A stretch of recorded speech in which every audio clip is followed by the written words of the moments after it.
She walked alone, through empty night streets, cold air, silent roads, tears she could no longer hold back. That night, Ava didn't go home. She couldn't, because that house had never felt like home. Somewhere behind warm walls, her family was sitting together, light, laughter, comfort, and she stood alone in the dark, lost, broken, asking herself the same question again and again. Why? Why do they treat me like this? What did I do wrong? Why does love feel so far away? Even in my own family. She kept walking, street after street, thought after thought, trying to understand something that had no answer. Will it ever change? Or is this all my life will ever be? But what Ava didn't know, this loneliness, was not the end of her story. It was the beginning, because sometimes the life that breaks you is the same life that prepares you for something far greater than you could ever imagine. People in the city used to say that the Carter family had everything: money, influence, respect.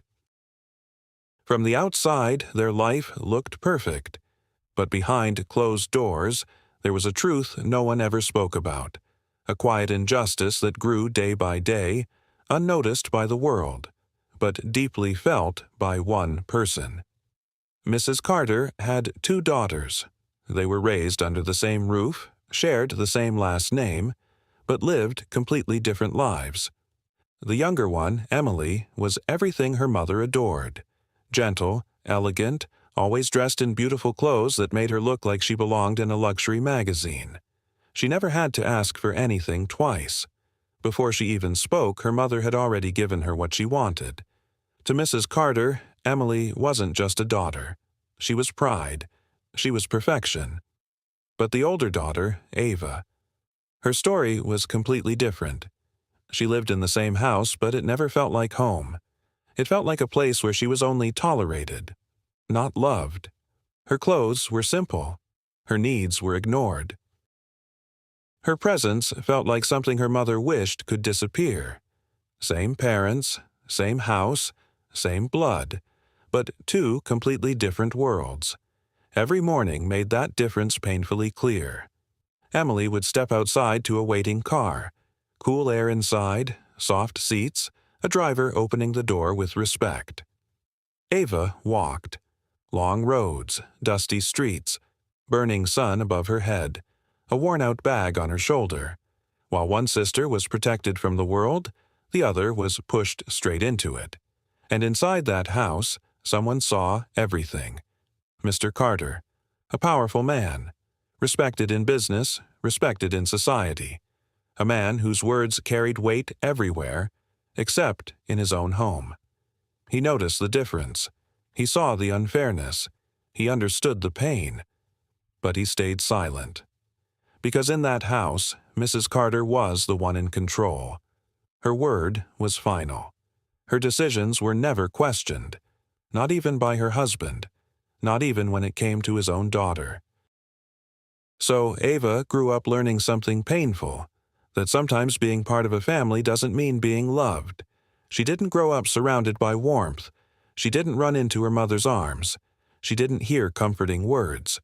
What she learned instead was how to endure. Every day she woke up before everyone else, quietly got ready, left the house without being noticed, and began her long walk to school. Sometimes the sun was too harsh, sometimes the rain soaked her completely, but she never stopped, because stopping was never an option. At school, things weren't easier. Her uniform was old, her books were worn, her shoes had seen better days, and people noticed. They whispered, they judged. But something stronger was growing inside her, because confidence built on comfort can break, but strength built in silence is hard to destroy. And slowly, without anyone realizing it, a change was happening. One sister depended on what she was given. The other was becoming something the world wouldn't be able to ignore, something strong, something unbreakable. But her life wasn't only about school. At home, she wasn't treated like a daughter. She was treated like someone who had to earn the right to exist. She cleaned. She cooked. She carried responsibilities no child should carry. While Emily rested, Ava worked. And no matter how tired she was, no one ever said thank you. One evening, after a long day at school, something inside her finally broke. She didn't go home.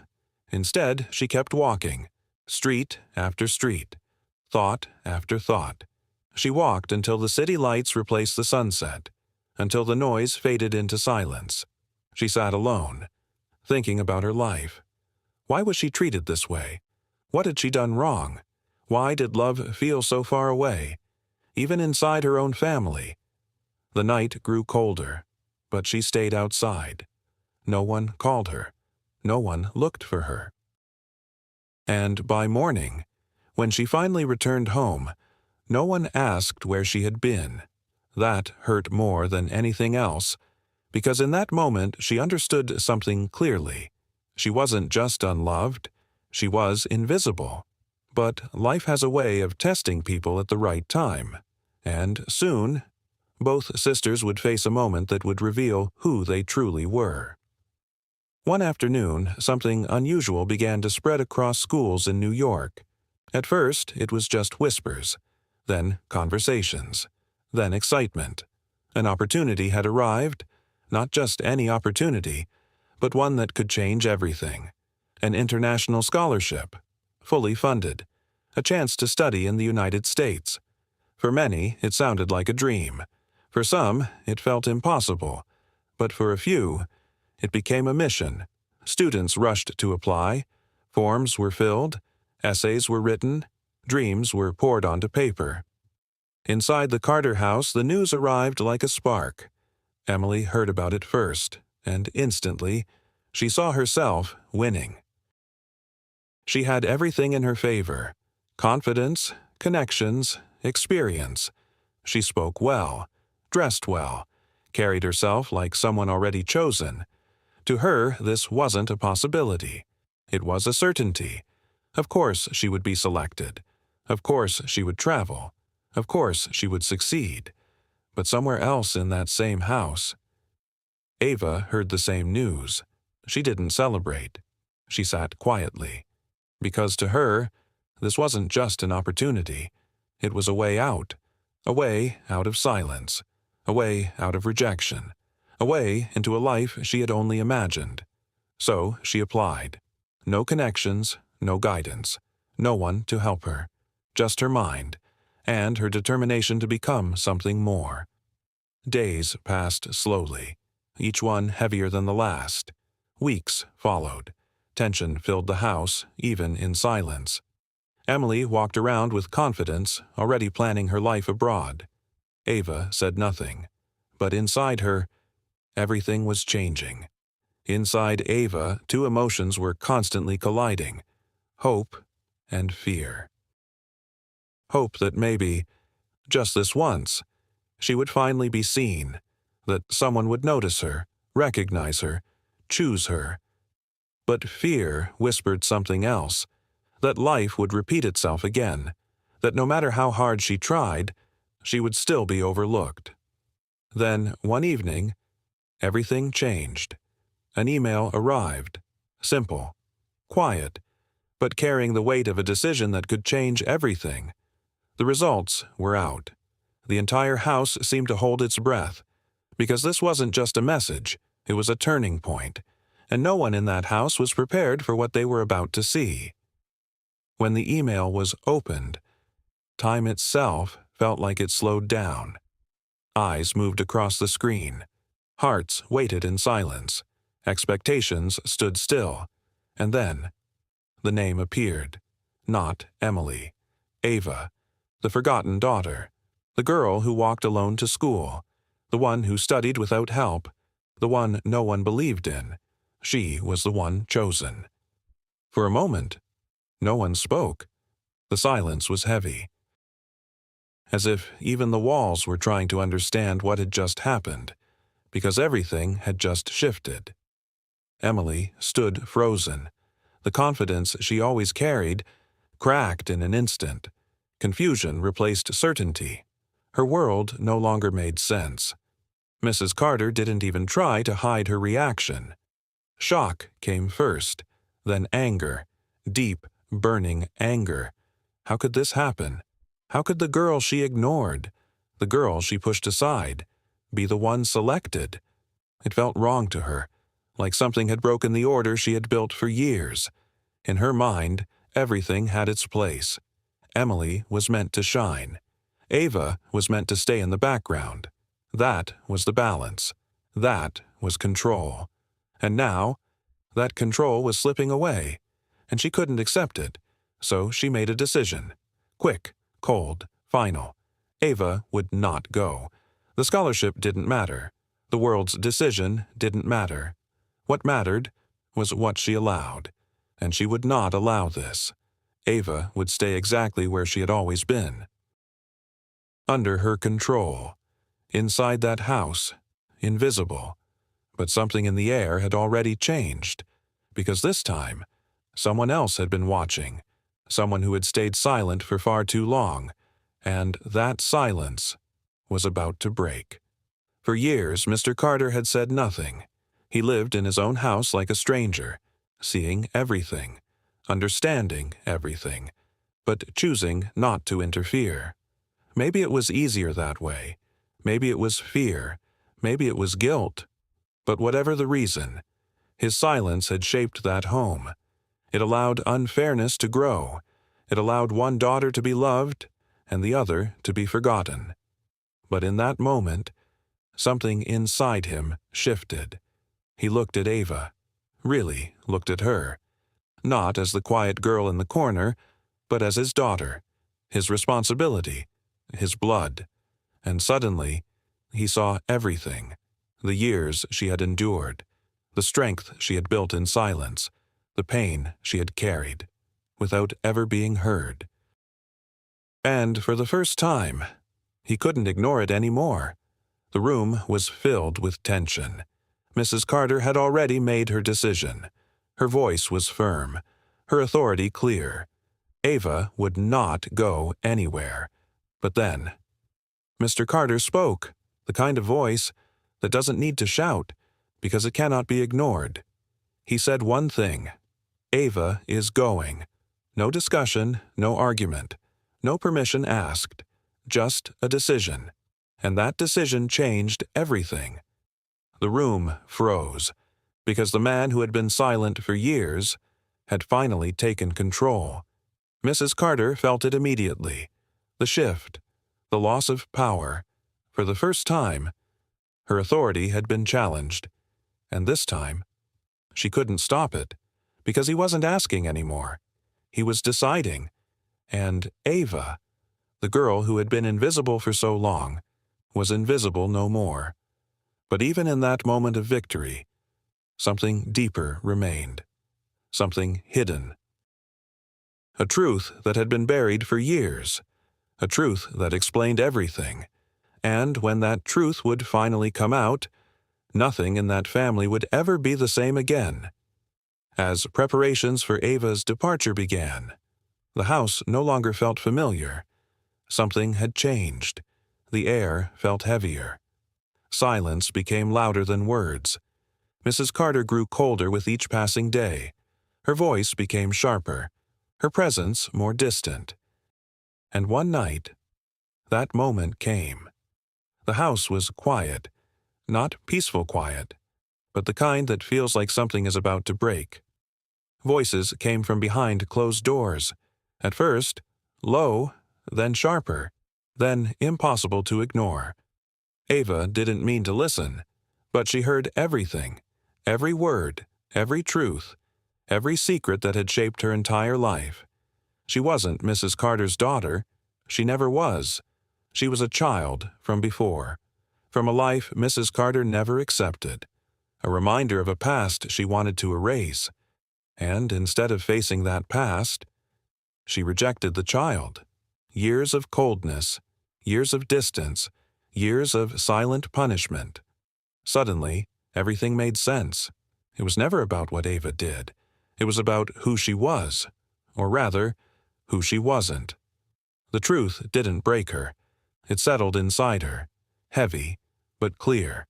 Not with anger, not with shock, but with understanding, a painful understanding, that the love she had been searching for was never hers to receive. And in that moment, something inside her changed. She stopped waiting, stopped hoping, stopped needing approval from a place that could never give it, because she finally understood something powerful. Her worth was never defined in that house. By morning, Ava was no longer the girl who endured. She became someone new, someone who had let go. And when you let go of what hurts you, you become stronger, colder maybe, but also untouchable. Years passed, quietly, but not without meaning. Ava left. She carried nothing with her, except determination. And she built a life no one in that house could have imagined, step by step, day by day, without noise, without recognition. She learned, she worked, she pushed forward, until one day she became a doctor. Not just a doctor, but one of the best, respected, known, trusted, the kind of specialist people traveled across countries to see. She saved lives, she did what others couldn't, and she became everything they never believed she could be. Not because someone gave her a chance, but because she created one. Back home, time had done its work too. The house was still standing, but it no longer felt powerful. The pride had faded, the control had weakened, and slowly, the story began to change. The name Ava, once ignored, was now spoken with respect, with admiration, and sometimes with regret. Mrs. Carter had changed. Not completely, not suddenly, but enough to feel it, because for the first time in her life, she felt something she couldn't control. Regret. But regret doesn't rewrite the past, and it doesn't heal what was broken. Then one day, everything changed again. Mr. Carter became seriously ill. Not just weak, but dangerously ill. Doctors tried everything. Treatments failed. Hope began to fade. And then came the final truth. He needed a complex surgery, the kind only a few doctors in the world could perform. And even then, there were no guarantees, far away. Ava heard the news. She hadn't returned in years. She had built her life far from that house, far from the pain. But when she heard about her father, she couldn't ignore it, because despite everything, she loved him. He was the only one who had finally stood up for her, the only one who had helped her take that first step toward her future. So she came back, but not as the girl who once walked those halls unseen. She returned as someone else, confident, calm, strong, a woman who had seen the world, a woman who had achieved more than anyone in that house ever had. When she entered the house, everything felt different, because this time, they were the ones looking at her. Mr. Carter lay in bed, weak, pale, fighting for his life. Mrs. Carter stood nearby, and when she saw Ava, she froze. For the first time, she didn't know what to say. Her voice, when it finally came, was different, quiet, broken. She admitted the truth, that they had tried everything, that nothing worked, that they didn't know what to do anymore, that he needed a surgery. Only a few could perform. And then, she looked at Ava, not as someone beneath her, but as their only hope. Ava didn't hesitate. She had come for this. She prepared.